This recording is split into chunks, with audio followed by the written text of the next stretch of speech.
as I responded to earlier, Leader of the Opposition, I can't commit to coming out to Numbulwar to talk to the community about that project.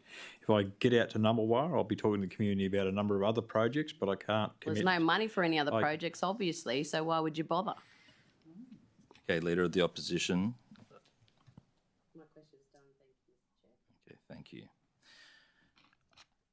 Minister, I actually do have a question going back to procurement. So I understand we've got a number of inputs in the Northern Territory that go into procurement. For me personally, big ones, cost, capability and experience of any contractor. And then I do see there's good social opportunity, particularly in the NT. We heard with some of the Aboriginal industry and in remote housing and the great capability that builds. I also think it's very similar for vets in defence construction. So where we do have opportunities to improve procurement, one is, and I'd have to ask on behalf of, I think, a lot of people who work in the construction industry, procurement documentation with NTG.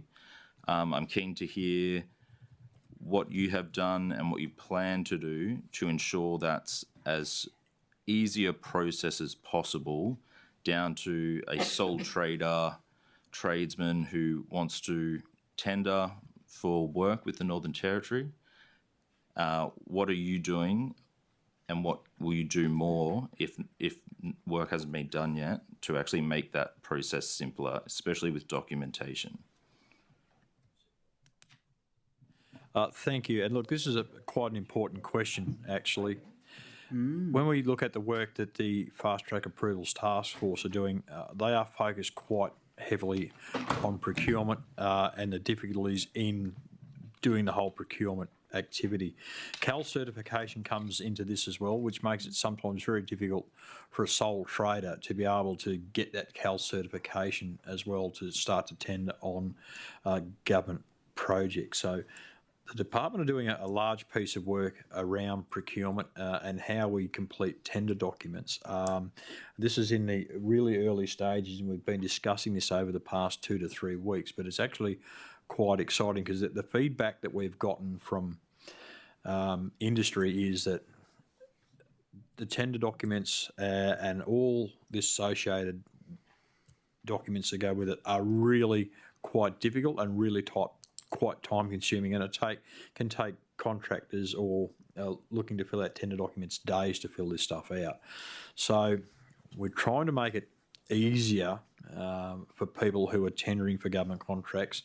I can't specifically speak to the CAL certification because that's a different piece, but I'll hand over to Louise and she'll be able to explain the work that the department is doing currently on our tender documentation to make it easier for people who are tendering for government contracts. Thanks, Minister, and thank you, Member, for your question. This is going to be an ongoing thing for us about improving our procurement parts of our department. Procurement policy is actually led by Department of Trade, Business and Innovation, so I've been working quite closely with Hayley Richards, the head of that department, and Minister Cahill, who leads that area. But our department does quite a significant amount of procurement on behalf of government, so we've got a vested interest in those reforms. But some of the early things that we've already implemented, I will get Adam to talk to in a second. But so 2 big things that I have been discussing with industry in terms of tendering and making it easier is the online system that we currently have is quite cumbersome. And every time a business has to do a tender, they have to fill out all of their business details, their capability statements, every single time they tender. So I'm working with Department of Trade, Business and Asian Relations, as well as our Corporate and Digital Development Department, to look at whether we can have an online tendering system where businesses are able to actually tick that they're that business, and then it pre-populates and automatically fills out a lot of that repetitive stuff that could be automatically done. So re-looking at the systems with a fresh set of eyes, I guess, is a big part of what we want to do. In terms of the quality of our documentation too, there are two big things. One we've already started implementing is third-party review of design documentation. We have found in the past, particularly, dare I say it, architects' drawings are not matching the engineering drawings or the mechanical drawings or the electrical drawings. Is having a third-party review of those documentation to ensure that the design has consistency throughout the set of documents and the buildability of those for contractors trying to build it on the ground. So we've implemented that very early on, although the process behind it we're still working with industry on. And the other thing is looking at our technical specifications and actually going to a standard set of technical specifications so that everybody goes into the tender and construction knowing exactly where they stand, and they're not bespoke to every single tender that we do. So that should hopefully also cut down time in terms of tendering, but it also is a known playing field for everyone, including within our department, that doesn't change every time. But there are some more early things that Adam can talk to. Yeah, and I've got to talk up Adam Walding, Deputy CE. We've done a number of things over the last 12 months in continuous improvement with the procurement team. We've attended some roundtables with Minister Cahill on some of the procurement functions, and we meet regularly with the Institute of Architects, CCFNT, Master Builders, and we take that feedback from organisations all the time. We've recently changed some of the questions and some of the responses that come through, so it's more targeted, specific to the tender. It's not a generic type question, to try and make it more specific. We address the timing as well with the tenders. The biggest complaint we get is the time that it takes to respond. So we're trying to make those responses simpler and more targeted so that it's not waffles of pages that we've got to assess and then take the time to assess and make sure it's there. Feedback we got back was we've asked for additional documentation on such as quality plans through the tender stage, whereas if a company can provide the evidence that they've got a quality plan, we'll ask for that plan on award. So that again cuts time on procurement time to do it. Just further onto sort of construction contracts that we've awarded to territory enterprises, I suppose, whilst we're in that space, 99.58% of all Tier 2 to Tier 5s go to territory enterprises. And so that's a good news story, which equates to 99.8% of value. And that's for last financial, 1 July to 31 March, I'll get there. So the reforms are through. We're continually working with the contractor performance scorecards as well to get the quality, ensure that contractors have got their reports, and then we can use that for past performance, improving past performance on our jobs as well. So that's a continuous improvement piece as well that we put through. Thank you. My next question, there's two parts to it. So one is there current weighting to, what are the current weightings in procurement? Yeah, at the moment under the policy documentation, and again the policy set by TBAR, so we work with that team very closely. So value for territory assessment is 30%, and price is 30% as well.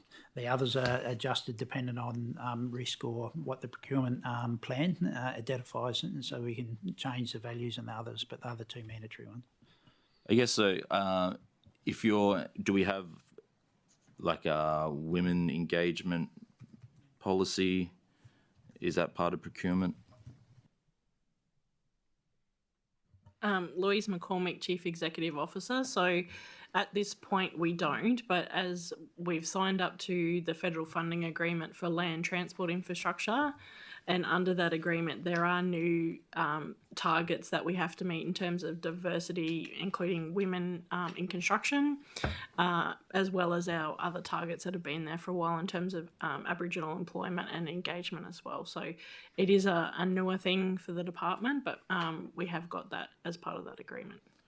Yeah, I'm now going to throw like a curveball with that as a follow-up. So these things, these things are good, and especially larger companies who have the ability to do it. My concern then is for small companies, particularly even if you're a sole trader and you're a guy, when we introduce these things that larger companies can do and even medium-sized companies can do, but if you're a sole trader and you're a guy, then meeting those criteria can be impossible. So will that be factored in? I think there has to be some common sense when applying the parameters set out under this new federal agreement. I think I could safely say, and I know that Louise probably has more idea on this than I have, but if you are a small business of 2 people, it would be very hard to say you have to have a 50-50 split. That would just cut people out, or even if you're a small business of 10 people, they put a percentage on it. But I think Louise has a little bit more information.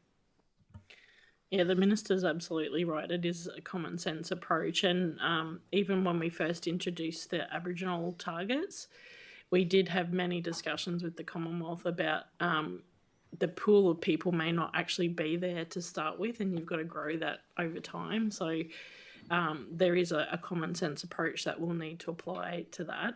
The other thing is, under the land transport program, they tend to be the bigger sort of medium to larger size projects. So it wouldn't apply holus bolus across the entire program. It's more about how can we uplift industry over time, I guess. Yeah, thank you. Yeah, it's just making sure that it doesn't disadvantage other people as well with it. Point of order, through the chair. Estimates is actually about the opposition and the independents asking questions. You are all members of the government. You can ask questions to your ministers at any time. The independent member has not been awarded the opportunity to ask a single question, and the opposition have more questions when you can walk into the office of your minister at any time. Stop coming here and playing games and asking Dorothy Dixie. You're on a warning. Let the opposition and independents do their job. If you don't stop speaking, you're on a warning. Member for 𝙍𝙀𝙇𝙬𝙍, that was just the most unnecessary outburst. Your questions are unnecessary. Member for 𝙍𝙬𝙬𝙍, I will remove you for 1 hour.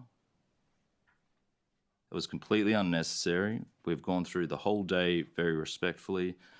I have a background in the construction industry. I'm very interested in how we procure and making sure that is the best procurement policies going forward. There'll be no more interjections. If you do, you'll be removed straight away. There will be no more warnings. You'll be removed. My line of questioning is finished. Member for Johnston, do you have a question? I'd like to thank you all for coming today. I would ask all committee members, whilst we're in for the remaining of the 2 weeks as well, just to remember our role and the way we act amongst public servants. There's certain things we can do on the floor of Parliament, but I do ask that we maintain our professionalism here.